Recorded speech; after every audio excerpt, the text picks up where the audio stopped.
This is a brand new 2015 Tundra TRD Pro, but before we talk about the suspension and all that good underbody stuff, listen to what this truck sounds like.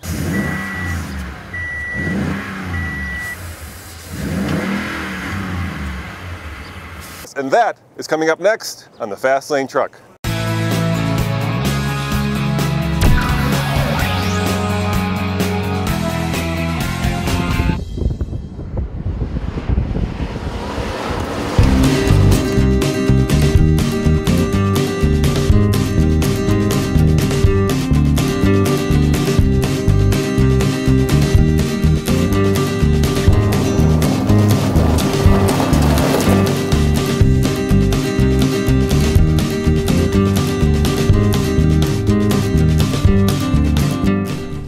Behind the wheel of the 2015 TRD Pro.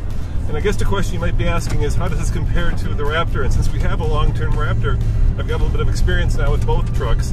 And I would say that this is about halfway to a Raptor. And what I mean by that is the suspension is good. It's not quite as dialed in as the Raptors. It's a little bit more probably roadworthy than off-road worthy, whereas the Raptor is certainly very off-road worthy. But the biggest difference by far is all the electronics. In a Raptor, you can turn them all off, which is exactly what you want in the dirt. You don't want to be fighting the ABS like I am now.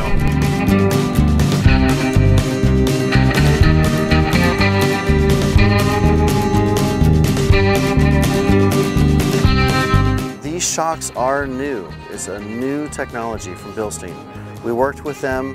What our criteria was is we wanted position-sensitive damping, so that we could control additional compression damping further into the stroke to basically get more performance out of the whole system.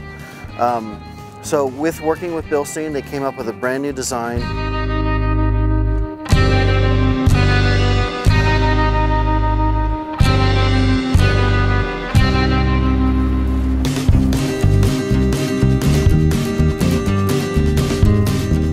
What it is basically is inside the shock absorber, at the end of the shock rod, out past the first piston, there's a spacer and then the top half of a second piston.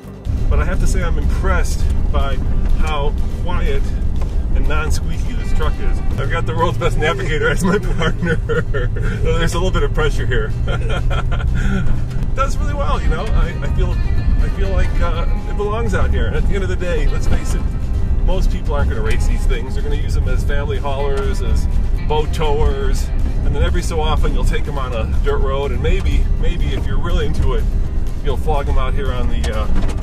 There's a couple up here we didn't mark for you just to check on your terrain reading ability, so we'll know if you have or not. And the best part is that right there, is that exhaust node. We've been calling it jounce cups. If you want to think of it visually, it's like, if you remember those old camping cups that would extend? It looks like that inside.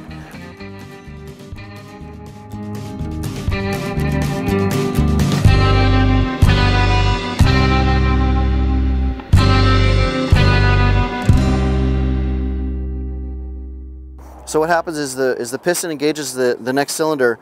Once the piston gets to the bottom of the first cylinder, the whole cylinder and piston goes down into the next cylinder, which is a third stage of compression.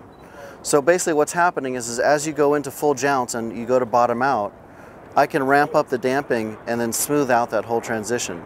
So you basically don't feel bottom out. How much airing down to? 30. That's not a lot of airing down. No. That's not a lot.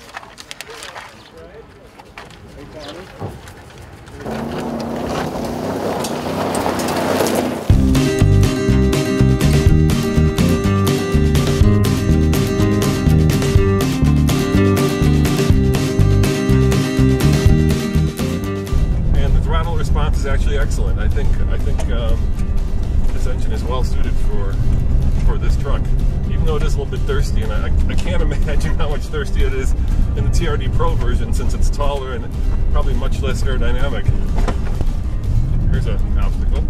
And of course, people are gonna have to be careful. It is not a race car, so you know you can't drop this off the side of a building and not expect it to fold up and stuff, right? It's, you know, so, but it's going to be very, very impressive off-road.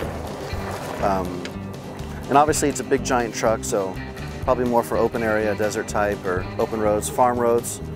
No, I'm sure this is Toyota's take on the next level of off-road racing, but at some point people are just inevitably going to compare it to the Raptor. Oh, absolutely. Right. They already are. Everybody already does. Yeah. By the way, this truck will be available in the fall. No pricing is mentioned. A Raptor starts basic at about $50,000, and if you get the bells and whistles, you know, you get up to like 55, 56, 57, depending on where you buy it.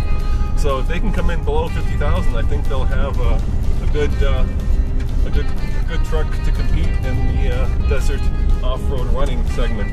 As always, this is Roman and the Iron Man. The Iron Man, Ivan Stewart, and back there is Kane, saying thanks for watching, and check out tfltruck.com.